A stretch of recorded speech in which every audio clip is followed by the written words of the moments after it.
Assalamualaikum warahmatullahi wabarakatuh. Kita berjumpa kembali di praktikum untuk manajemen jaringan.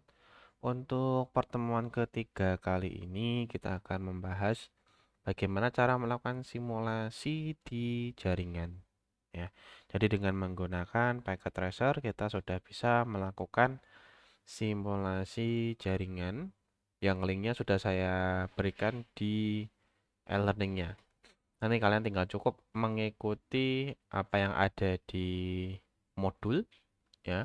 Nah, untuk modulnya sendiri ada sedikit perbedaan yang dimana layout daripada packet tracernya yang ada di modul dengan yang ada di yang saya gunakan saat ini ada perbedaan ya.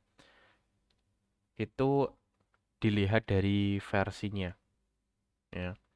Dilihat dari versinya. Ini versi yang paling baru, dia warnanya biru, sedangkan yang lama versi 6, 7 itu warnanya agak kuning.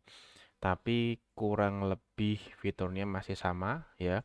Misalnya contohnya yang nomor 4 ini di bagian modul ya.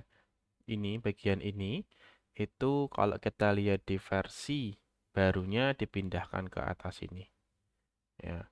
Sedangkan kalau wadah perangkatnya masih sama ya dan ini juga masih sama ya. Cuma button ininya saja dipindahkan ya. Nah, langsung kita mulai saja. Untuk melakukan simulasi ini sangat simpel sekali. Ini mengganggu sekali nih. Oke. Jadi kita cukup melakukan yang namanya mengkoneksikan beberapa perangkat yang ada di modul, beberapa perangkat komputer. Ada dua PC, ada satu PC, satu laptop, satu server, satu printer yang dihubungkan dengan switch dan satu router. Nah, dalam implementasinya sendiri ya, di sini sudah ada routernya ya. Cuma untuk versi 1841 masih ada sepertinya ya. Nah, versi 1841 ini agak versi yang agak lama ya jika kita lihat.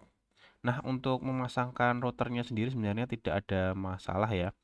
Mau ambil versi berapapun karena yang membedakan nanti adalah dalamannya ya. 1841 ini biasanya yang versi agak lama, kalau mau yang agak baru kita biasanya pakai yang 2941. 29 ini atau yang lebih baru lagi adalah versi 4 ya, tapi semuanya masih sama. Nah, untuk perangkat laptop dan lain-lain ada di end device. Ya, di sini ada perangkat PC, ada laptop, ada server, ada printer. Ya, sesuai dengan yang ada di modulnya. Nah, jadi untuk memberikan IP tinggal mengikuti yang ada di modul, ya, dilihat dulu IP-nya berapa, karena kalau yang ada di modul itu adalah 1.0. Ya, ini 1.0 jaringannya, maka kita kasih tanda dulu untuk mempermudah pengingatan, karena kita sendiri pun kadang sering lupa, ya. Dikasih notes pakai ini. Ya, berikan notesnya.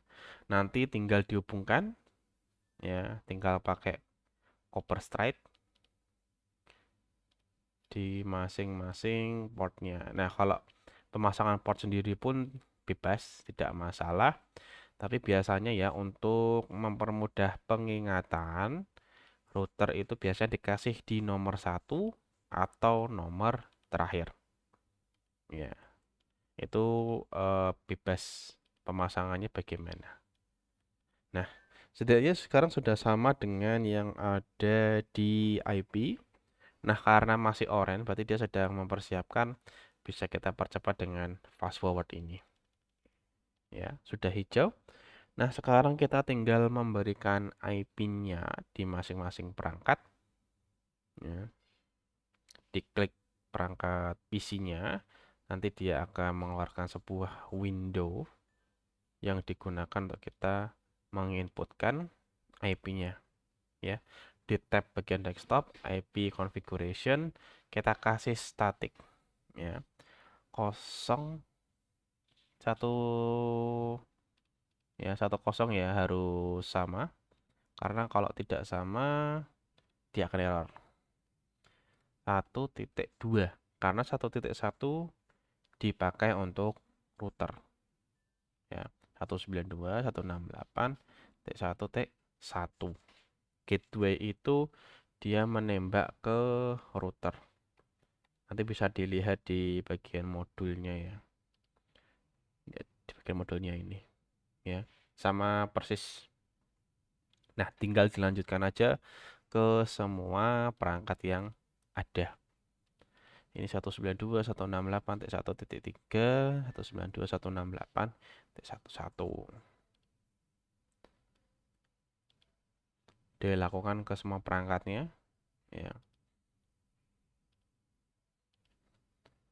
Ini 1.4.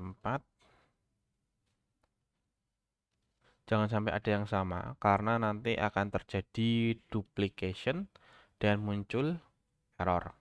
Tapi kalau gateway-nya sama tidak masalah.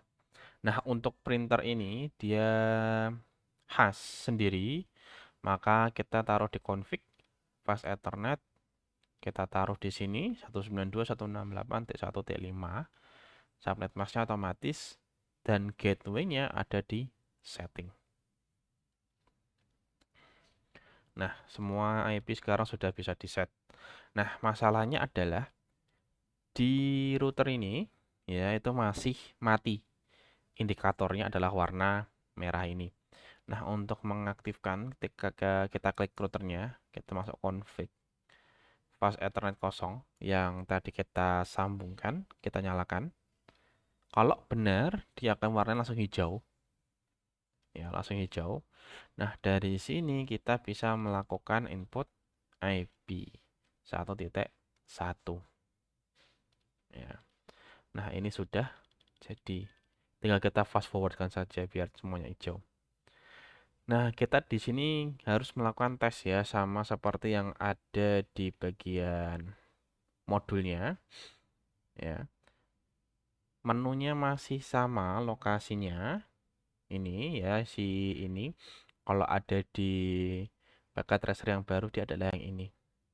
Ya, ini. Ini tembakan ke sini, sukses. Ini tembakan ke sini, sukses.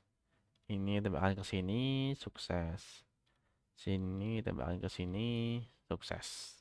Nah, ini salah satu bentuk dari jaringan komputer sederhana. Nah, nantinya untuk manajemen jaringan sendiri akan bermain lebih daripada ini. Ya, ini baru pengenalan dasar untuk jaringan komputernya. Tapi nanti untuk manajemennya sendiri ada caranya. Ya. Nah, mungkin sebagai tambahan saja ya. Di sini ada tombol simulasi. Yang gunanya adalah mensimulasikan pengiriman paket per langkah. Jadi kalau kita klik langkah 1, di situ akan melakukan pengiriman secara bersamaan, terus disambungkan ke routernya, ya. Yang jelas pengirimannya pasti 1 per 1, baru nanti dikembalikan seperti masing-masing. Ya. Nah, sebenarnya dengan menggunakan mode simulasi ini kita bisa tahu di mana sih paket itu gagal, andaikan ya, gagal, andaikan. Tapi kalau paketmu sukses ya pasti di simulasi pasti sukses, ya. Oke, itu kurang lebih dari praktikumnya. Nanti di bagian penugasan itu bisa dikerjakan dan dikirimkan ke e-learningnya. Ya, di sini sudah ada indikator NIM-nya sebagai bukti bahwa yang mengerjakan adalah si mahasiswa yang berkaitan. Nah, di sini ada implementasikan subnetting, berarti nanti dalam perangkatnya yang ada di sini IP-nya bukan 1.0 ya, tapi melainkan NIM mahasiswa ya. NIM. Harus NIM. NIM terakhir loh ya. Karena hanya bisa menerima 3 digit dengan maksimal 255. Ya. Jadi andaikan NIMmu ya G berapa ya? 003, maka di sini adalah 3. Tapi kalau NIM terakhirmu adalah 3 terakhirmu adalah 0041, berarti adalah 41. Ya. Nah, karena NIM itu maksimal tidak ada 255, jadi masih aman. Oke, itu saja kurang lebihnya. Ya, saya ucapkan terima kasih dan sampai jumpa kembali di pertemuan berikutnya.